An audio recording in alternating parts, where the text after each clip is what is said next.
ಯೇಸು ಕ್ರಿಸ್ತನ ಮಹಾಪರಿಶುದ್ಧ ನಾಮದಲ್ಲಿ ನಿಮ್ಮೆಲ್ಲರನ್ನೂ ವಂದಿಸುವಂತವನಾಗಿದ್ದೇನೆ. Praise the Lord, shalom. ಈ ಬೆಳಗಿನ ಛಾವದಲ್ಲಿ ವಾಕ್ಯ ಓದಿಕೊಳ್ಳೋಣ. ಪೌಲನು ಕೊರಿಂಥದವರಿಗೆ ಬರೆದ 2ನೇ ಪತ್ರಿಕೆ 12ನೇ ಅಧ್ಯಾಯ 9ನೇ ವಚನ ಓದಿಕೊಂಡು ಸ್ವಲ್ಪತ್ತು ಧ್ಯಾನ ಮಾಡಿಕೊಳ್ಳೋಣ.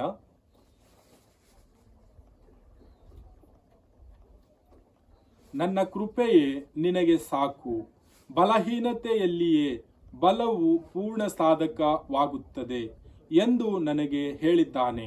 ಹೀಗಿರಲಾಗಿ ಕ್ರಿಸ್ತನ ಬಲವು ನನ್ನಲ್ಲಿ ನೆಲೆಸಿಕೊಂಡಿರಬೇಕೆಂದು ನನಗುಂಟಾಗುವ ನಿರ್ಬಲಾವಸ್ಥೆಗಳ ವಿಷಯದಲ್ಲಿಯೇ ಬಹು ಸಂತೋಷವಾಗಿ ಹೆಚ್ಚಳ ಪಡುವೆನು. ಸಂದೇಶದ ಶಿರೋನಾಮೆ ನನ್ನ ಕೃಪೆಯೇ ನಿನಗೆ ಸಾಕು ಎಂಬುದಾಗಿ. ಯಾರ ಕೃಪೆಯೇ ಯಾರಿಗೆ ಸಾಕು, ಯಾರ ಕೃಪೆಯೇ ಬೇಕು ಎಂಬುದಾಗಿ ನಾವು ಈ ವಾಕ್ಯದ ಮೂಲಕ ತಿಳಿದುಕೊಳ್ಳುವಂತವರಾಗೋಣ. ಆ ಕೃಪೆ ನಮ್ಮನ್ನು ಏನು ಮಾಡುತ್ತದೆ, ಆ ಕೃಪೆಯಿಂದ ನಮ್ಮ ಜೀವಿತ ಏನಾಗುತ್ತದೆ ಎಂಬುದಾಗಿ ಈ ವಾಕ್ಯದ ಮೂಲಕ ನಾವು ತಿಳಿದುಕೊಳ್ಳುವಂತವರಾಗೋಣ. ಈ ವಾಕ್ಯದಲ್ಲಿ ನೋಡುವಾಗ ಮೊದಲನೇದಾಗಿ ಪೌಲನು ಈ ರೀತಿಯಾಗಿ ಹೇಳ್ತಾ ಇದ್ದಾನೆ.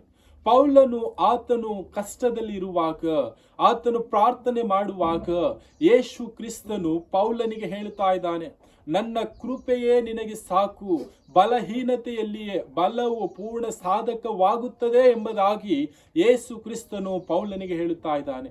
ಮತ್ತು ಪೌಲನು ಯೇಸು ಕ್ರಿಸ್ತನ ಬಲವು ನನ್ನಲ್ಲಿ ನೆಲೆಸಿಕೊಂಡಿರಬೇಕು, ಆ ಬಲದಲ್ಲಿ ನಾನು ಬಹು ಸಂತೋಷವುಳ್ಳವನಾಗಿ ಹೆಚ್ಚಳ ಪಡುತ್ತೇನೆ ಎಂಬುದಾಗಿ ಪೌಲನು ಹೇಳುತ್ತಾ ಇದ್ದಾನೆ. ಪ್ರೀತಿಯ ಸಹೋದರ ಸಹೋದರಿಯರೇ, ತಂದೆ ತಾಯಿಗಳೇ, ನಾವು ಈ ಲೋಕದಲ್ಲಿ ಜೀವಿಸುವಾಗ ನಮ್ಮ ಬಲಹೀನತೆಯಲ್ಲಿ ನಾವು ಯಾವ ರೀತಿಯಾಗಿ ಜೀವಿಸುತ್ತಾ ಇದ್ದೇವೆ? ಪೌಲನ ಹಾಗೆ ನನ್ನ ಬಲಹೀನತೆಯಲ್ಲಿ ಯೇಸು ಕ್ರಿಸ್ತನ ಕೃಪೆ ನನಗಿದ್ದರೆ, ಯೇಸು ಕ್ರಿಸ್ತನ ಬಲವು ನನ್ನಲ್ಲಿದ್ದರೆ ನಾನು ಬಹು ಸಂತೋಷವುಳ್ಳವನಾಗಿದ್ದೇನೆ, ನಾನು ಹೆಚ್ಚಳ ಪಡುತ್ತಿದ್ದೇನೆ ಎಂಬುದಾಗಿ ಪೌಲನು ಹೇಳುವ ರೀತಿಯಲ್ಲಿ ನಮ್ಮ ಬಲಹೀನತೆಯಲ್ಲಿ ನಾವು ಹೇಳುತ್ತಾ ಇದ್ದೇವಾ? ನಮ್ಮನ್ನೇ ನಾವು ಪರೀಕ್ಷೆ ಮಾಡಿಕೊಳ್ಳೋಣ. ನಮ್ಮ ಬಲಹೀನತೆ ಸಮಯದಲ್ಲಿ ನಾವು ಯಾವ ರೀತಿಯಾಗಿ ಜೀವಿಸುತ್ತಾ ಇದ್ದೇವೆ? ನಮಗೆ ಬಲಹೀನತೆ ಇರುವಾಗ ನಾವು ಒಬ್ಬಂಟಿಗರಾಗಿದ್ದುಕೊಂಡು ನನಗೆ ಯಾರು ಇಲ್ಲ, ನಾನು ಸೋಲನ್ನು ಕಾಣುತ್ತಾ ಇದ್ದೇನೆ, ನಾನು ಸಮಸ್ಯೆಯಲ್ಲಿದ್ದೇನೆ, ಕಷ್ಟದಲ್ಲಿದ್ದೇನೆ, ದುಃಖದಲ್ಲಿದ್ದೇನೆ ಎಂಬುದಾಗಿ ನಾವು ಒಬ್ಬಂಟಿಯಾಗಿ ಜೀವಿಸುತ್ತ ಅನೇಕ ಕಷ್ಟಗಳಿಗೆ, ದುಃಖಗಳಿಗೆ, ನೋವಿಗೆ, ಸಾಲಬಾಧಕ್ಕೆ, ಅನಾರೋಗ್ಯಕ್ಕೆ, ಸೋಲಿನ ಜೀವಿತಕ್ಕೆ ನಮ್ಮ ಜೀವಿತವನ್ನು ನಾವು ಗುರಿ ಮಾಡುತ್ತಾ ಇದ್ದೇವೆ. ಪ್ರೀತಿಯ ಸಹೋದರ ಸಹೋದರಿಯರೇ, ತಂದೆ ತಾಯಿಗಳೇ, ನಮ್ಮ ಬಲಹೀನತೆಯಲ್ಲಿಯೇ ನಮಗೆ ಬಲ ಕೊಡುವಾತನು ಒಬ್ಬನಿದ್ದಾನೆ. ಆತನ ಕೃಪೆಯಿಂದಲೇ ನಾವು ಬಲ ಹೊಂದಿಕೊಳ್ಳುತ್ತೇವೆ.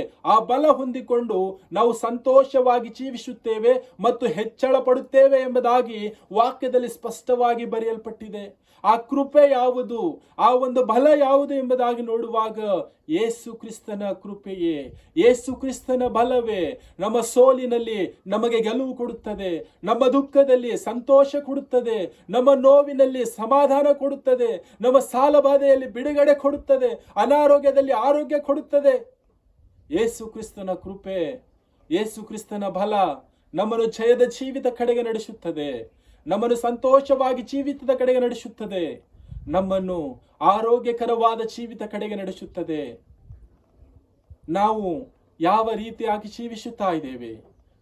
ಆ ಕೃಪೆಯನ್ನು ಬಿಟ್ಟು ಈ ಲೋಕದ ಜನರ ಮುಂದೆ ನನ್ನ ಸಮಸ್ಯೆ, ನನ್ನ ನೋವು, ನನ್ನ ದುಃಖ, ನನ್ನ ಕಷ್ಟ ಹೇಳುತ್ತಾ ನಾವು ಕಣ್ಣೀರು ಹಾಕುತ್ತಾ ಈ ಲೋಕದ ಜನರ ಮುಂದೆ ಹೋಗುವಾಗ ಅವಮಾನಕ್ಕೆ ಒಳಗಾಗುತ್ತೇವೆ, ನಿಂದೆಗೆ ಒಳಗಾಗುತ್ತೇವೆ, ಚುಚ್ಚು ಮಾತಿಗೆ ಒಳಗಾಗುತ್ತೇವೆ. ನಾವು ನಮ್ಮ ಬಲಹೀನತೆ ಸಮಯದಲ್ಲಿ ಲೋಕದ ಜನರ ಮುಂದೆ ಹೋಗೋದನ್ನು ಬಿಟ್ಟು ಯೇಸು ಕ್ರಿಸ್ತನ ಕೃಪೆಯನ್ನು ಜ್ಞಾಪಕ ಮಾಡಿಕೊಂಡು, ಯೇಸು ಕ್ರಿಸ್ತನ ಬಲವನ್ನು ಜ್ಞಾಪಕ ಮಾಡಿಕೊಂಡು, ಆ ಬಲವನ್ನು ನಾವು ಹೊಂದಿಕೊಂಡು ನಾವು ಸಂತೋಷವಾಗಿ ಜೀವಿಸುತ್ತಾ ಯೇಸು ಕ್ರಿಸ್ತನ ಬಲದಲ್ಲಿಯೇ ನಾವು ಹೆಚ್ಚಳ ಪಡುತ್ತಾ ಈ ಲೋಕದಲ್ಲಿ ಜೀವಿಸುವಂತವರಾಗೋಣ. ಈ ಒಂದು ದಿನದಲ್ಲಿ ನಮ್ಮ ಜೀವಿತ ನಾವು ಪರೀಕ್ಷೆ ಮಾಡಿಕೊಳ್ಳೋಣ. ನನ್ನ ಬಲಹೀನ ಸ್ಥಿತಿಯಲ್ಲಿ ನಾನು ಇರುವಾಗ ನಾನು ಯಾವ ರೀತಿಯಾಗಿ ಜೀವಿಸುತ್ತಾ ಇದೆ? ಆ ಬಲವನ್ನು ಹೊಂದಿಕೊಳ್ಳುವುದಕ್ಕಾಗಿ ನಾನು ಏನೆಲ್ಲ ಪ್ರಯಾಸ ಪಟ್ಟೆ, ಅದು ಎಲ್ಲವೂ ಕೂಡ ವ್ಯರ್ಥವಾಗಿ ಹೋಯಿತು. ಆದರೆ ಯೇಸು ಕ್ರಿಸ್ತನ ಕೃಪೆ, ಯೇಸು ಕ್ರಿಸ್ತನ ಬಲ ನಾನು ಹೊಂದಿಕೊಳ್ಳುವಾಗ ನಾನು ಚೈತನ್ಯಗೊಳ್ಳುತ್ತೇನೆ, ಬಲ ಹೊಂದಿಕೊಳ್ಳುತ್ತೇನೆ, ಸಂತೋಷವಾಗಿ ಜೀವಿಸುತ್ತೇನೆ ಎಂಬುದಾಗಿ ಈ ವಾಕ್ಯದ ಮೂಲಕ ನಾವು ತಿಳಿದುಕೊಂಡು ಈ ಲೋಕದಲ್ಲಿ ಜೀವಿಸುವಂತವರಾಗೋಣ. ಪ್ರೀತಿಯ ಸಹೋದರ ಸಹೋದರಿಯರೇ, ವಾಕ್ಯ ಸ್ಪಷ್ಟವಾಗಿ ಹೇಳ್ತಾ ಇದೆ, ನಿನ್ನ ಬಲಹೀನತೆ ಸಮಯದಲ್ಲಿಯೇ ನನ್ನ ಕೃಪೆ ನಿನ್ನನ್ನು ಬಲದ ಕಡೆಗೆ ನಡೆಸುತ್ತದೆ. ನಿನಗೆ ನನ್ನ ಕೃಪೆ ಸಾಕು, ಅದು ಬಲಹೀನತೆ ಸಮಯದಲ್ಲಿ ಅದು ಪೂರ್ಣ ಬಲ ಕೊಟ್ಟು ನಡೆಸುತ್ತದೆ ಎಂಬುದಾಗಿ ಯೇಸು ಕ್ರಿಸ್ತನು ವಾಕ್ಯದ ಮೂಲಕ ಮಾತನಾಡುತ್ತಾ ಇದ್ದಾನೆ.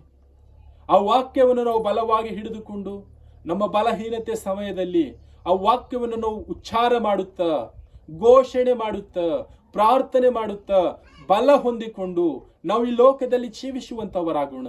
ಈ ಒಂದು ದಿನದಲ್ಲಿ ಈ ಲೋಕದಲ್ಲಿ ಜೀವಿಸುವಾಗ ನಮಗೆ ಬಲಹೀನತೆ ಎಂಬುದಾಗಿ ನೋಡುವಾಗ, ಏನೆಲ್ಲ ವಿಷಯಗಳಿದೆ ಎಂಬುದಾಗಿ ನೋಡುವಾಗ, ನಮ್ಮ ಅನಾರೋಗ್ಯ ಒಂದು ಬಲಹೀನತೆ, ನಮ್ಮ ದುಃಖ ಬಲಹೀನತೆ, ನಮ್ಮ ನೋವು ಬಲಹೀನತೆ, ನಮ್ಮ ಕಷ್ಟ ಬಲಹೀನತೆ, ನನ್ನ ಕುಟುಂಬ ನಡೆಸುವುದು ಬಲಹೀನತೆ, ನನ್ನ ಮಕ್ಕಳ ಜೀವಿತವನ್ನು ರೂಪಿಸುವುದು ಬಲಹೀನತೆ, ಇದು ಎಲ್ಲವೂ ಕೂಡ ಬಲಹೀನತೆ ಆಗಿದೆ.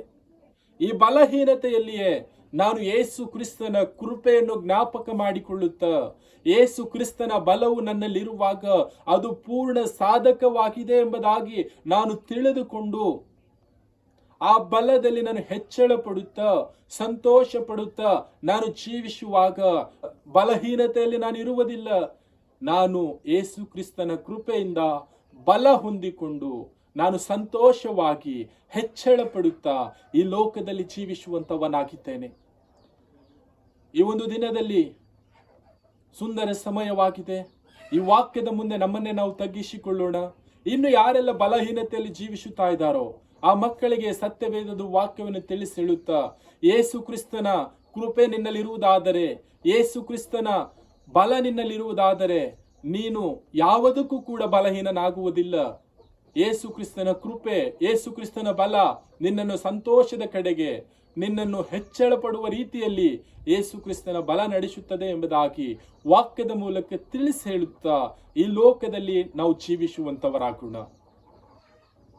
ವಾಕ್ಯ ಸ್ಪಷ್ಟವಾಗಿ ಹೇಳ್ತಾ ಇದೆ, ನನ್ನ ಕೃಪೆ ನಿನಗೆ ಸಾಕು, ಬಲಹೀನತೆಯಲ್ಲಿಯೇ ಬಲವು ಪೂರ್ಣ ಸಾಧಕವಾಗುತ್ತದೆ ಎಂಬುದಾಗಿ ಆ ವಾಕ್ಯದ ಮುಂದೆ ನಮ್ಮನ್ನೇ ನಾವು ತಗ್ಗಿಸಿಕೊಂಡು ಬಲ ಹೊಂದಿಕೊಳ್ಳುತ್ತಾ, ಕೃಪೆ ಹೊಂದಿಕೊಳ್ಳುತ್ತಾ ಈ ಲೋಕದಲ್ಲಿ ಜೀವಿಸುವಂತವರಾಗೋಣ. ಕರ್ತನು ಈ ವಾಕ್ಯ ನಮ್ಮೆಲ್ಲರ ಆತ್ಮೀಯ ಬಗ್ಗೆ ಆಶೀರ್ವದಿಸಲಿ. ಆಮೇನ್.